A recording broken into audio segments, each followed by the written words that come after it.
जय श्री कृष्णा। जय माता की भक्तजनों। भगवान श्री हरि विष्णु और माता रानी की कृपा दृष्टि सदैव आप लोगों पर बनी रहे। पाप मोचनी एकादशी की आप सभी को बहुत बहुत शुभकामनाएं। आज हम सुनेंगे एकादशी व्रत की महिमा। एक आलसी लेकिन भोला भाला युवक था आनंद। दिन भर कोई काम नहीं करता, बस खाता ही रहता और सोता रहता। घर वालों ने कहा, चलो जाओ निकलो घर से, कोई काम धाम करते नहीं हो, बस पड़े रहते हो। आनंद घर से निकलकर यूं ही भटकते हुए एक आश्रम पहुंचा।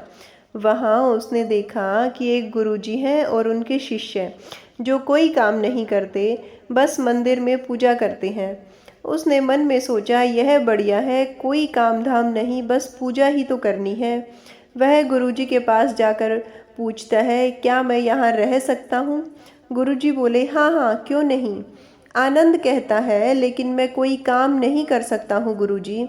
गुरुजी बोले, कोई काम नहीं करना, बस पूजा करनी है। आनंद बोला, ठीक है, वह तो मैं कर लूँगा। अब आनंद महाराज जी के आश्रम में रहने लगा। ना कोई काम ना कोई धाम, बस सारा दिन खाते रहो और प्रभु भक्ति में भजन गाते रहो। कुछ दिन बाद फिर एक दिन एकादशी आई। उसने रसोई में जाकर देखा, खाने की कोई तैयारी नहीं थी। उसने गुरुजी से पूछा, आज खाना नहीं बनेगा क्या? गुरुजी ने कहा, नहीं, आज तो एकादशी है, तुम्हारा भी उपवास है। आनंद ने कहा, नहीं, अगर हमने उपवास कर लिया तो कल का दिन ही नहीं देख पाएंगे। हम नहीं कर सकते उपवास, हमें तो भूख लगती है। आपने पहले क्यों नहीं बताया? गुरुजी ने कहा, ठीक है, तुम ना करो उपवास, पर खाना भी तुम्हारे लिए कोई और नहीं बनाएगा, तुम खुद बना लो। मरता क्या न करता, गया रसोई में। गुरुजी फिर आए, देखो तुम खाना बना लो तो राम जी को भोग जरूर लगा लेना और नदी के उस पार जाकर बना लो रसोई। ठीक है। लकड़ी, आटा, तेल, घी, सब्जी लेकर आनंद महाराज चले गए।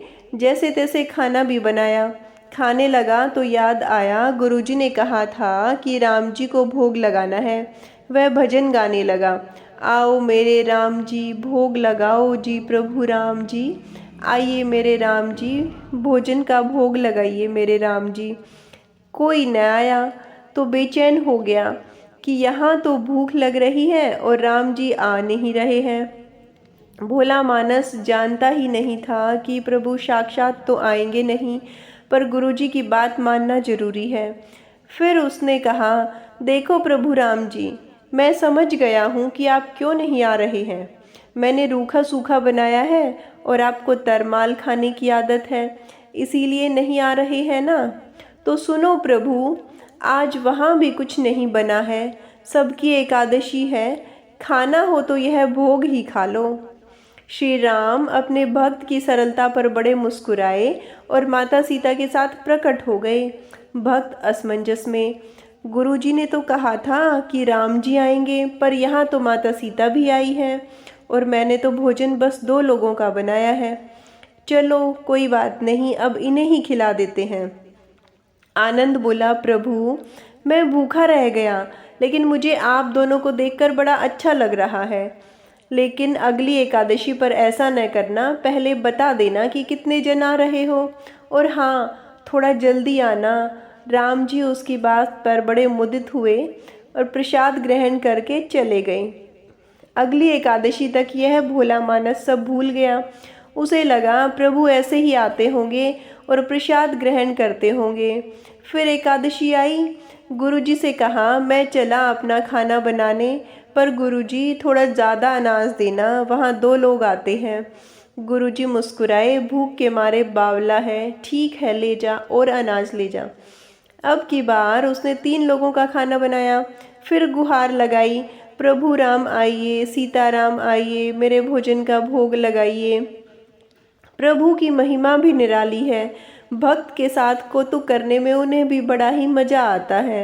इस बार वे अपने भाई लक्ष्मण, भरत और शत्रुघ्न को लेकर आ गए। भक्त को चक्कर आ गए। यह क्या हुआ? एक का भोजन बनाया तो 2 आए, आज 2 का खाना ज़्यादा बनाया तो पूरा खानदान आ गया। लगता है आज भी भूखा ही रहना पड़ेगा। सबको भोजन लगाया और बैठे बैठे देखता रहा। अनजाने ही उसकी भी एकादशी हो गई। फिर अगली एकादशी आने से पहले गुरुजी से कहा, गुरुजी, ये आपके प्रभु राम जी अकेले क्यों नहीं आते? हर बार कितने सारे लोगों को ले आते हैं। इस बार अनाज ज़्यादा देना। गुरुजी को लगा कहीं ये अनाज बेचता तो नहीं है, देखना पड़ेगा। भंडार में जाकर कहा, इसे जितना अनाज चाहिए दे दो, और छुप कर उसे देखने चल पड़े। इस बार आनंद ने सोचा, खाना पहले नहीं बनाऊंगा, पता नहीं कितने लोग आ जाएं, पहले बुला लेता हूँ फिर बनाता हूँ। फिर टेर लगाई, प्रभु राम आइए, श्री राम आइए, मेरे भोजन का भोग लगाइए। सारा राम दरबार वहाँ मौजूद हो गया। इस बार तो हनुमान जी भी साथ आए, लेकिन यह क्या, प्रसाद तो तैयार ही नहीं है। भक्त ठहरा भोला भाला, बोला, प्रभु इस बार मैंने खाना नहीं बनाया। प्रभु ने पूछा, क्यों? आनंद बोला, मुझे मिलेगा तो है नहीं, फिर क्या फ़ायदा बनाने का, आप ही बना लो और खुद ही खा लो। राम जी मुस्कुराए, सीता माता भी गदगद हो गई उसका मासूम जवाब से। लक्ष्मण जी बोले, क्या करें प्रभु? प्रभु बोले, भक्त की इच्छा है, पूरी तो करनी ही पड़ेगी, चलो लग जाओ काम से। लक्ष्मण जी ने लकड़ी उठाई, माता सीता आटा सानने लगी। भक्त एक तरफ बैठकर देखता रहा। माता सीता रसोई बना रही थी तो कई ऋषि मुनि, यक्ष, गंधर्व प्रसाद लेने आने लगे। इधर गुरुजी ने देखा खाना तो बना नहीं, भक्त एक कोने में बैठा है। पूछा, बेटा क्या बात है, खाना क्यों नहीं बनाया? आनंद बोला, अच्छा किया गुरुजी आप आ गए, देखिए कितने लोग आते हैं प्रभु के साथ। गुरुजी बोले, मुझे तो कुछ नहीं दिख रहा तुम्हारे और अनाज के सिवा। भक्त ने माथा पकड़ लिया, एक तो इतनी मेहनत करवाते हैं प्रभु, भूखा भी रखते हैं, और ऊपर से गुरुजी को दिख भी नहीं रहे हैं, यह और बड़ी मुसीबत है। आनंद ने प्रभु से कहा, आप गुरुजी को क्यों नहीं दिख रहे हैं? प्रभु बोले, मैं उन्हें नहीं दिख सकता।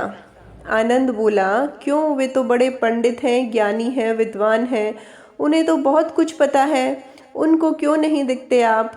प्रभु बोले, माना कि उनको सब आता है, पर वे सरल नहीं है तुम्हारी तरह, इसलिए उनको नहीं दिख सकता। आनंद ने गुरुजी से कहा, गुरुजी, प्रभु कह रहे हैं आप सरल नहीं हैं, इसलिए आपको नहीं दिखेंगे। गुरुजी रोने लगे, वाकई मैंने सब कुछ पाया पर सरलता नहीं पा सका तुम्हारी तरह, और प्रभु ने मन की सरलता से ही मिलते हैं। प्रभु प्रकट हो गए और गुरुजी को भी दर्शन दिए। इस तरह एक भोले भाले भगत की सरलता से प्रसन्न होकर भगत को दर्शन भी दिए, और भगत के कहने पर प्रभु ने रसोई भी बनाई। प्रभु की लीला अपरंपार। जय श्री राम। प्रिय श्रोताओं, यह थी आज की कथा। उम्मीद है आप लोगों को पसंद आई होगी। व्रत कथाएं तथा धार्मिक कहानियां सुनने के लिए जुड़े रहिए हमारे चैनल हमारी संस्कृति हमारे संस्कार से। धन्यवाद।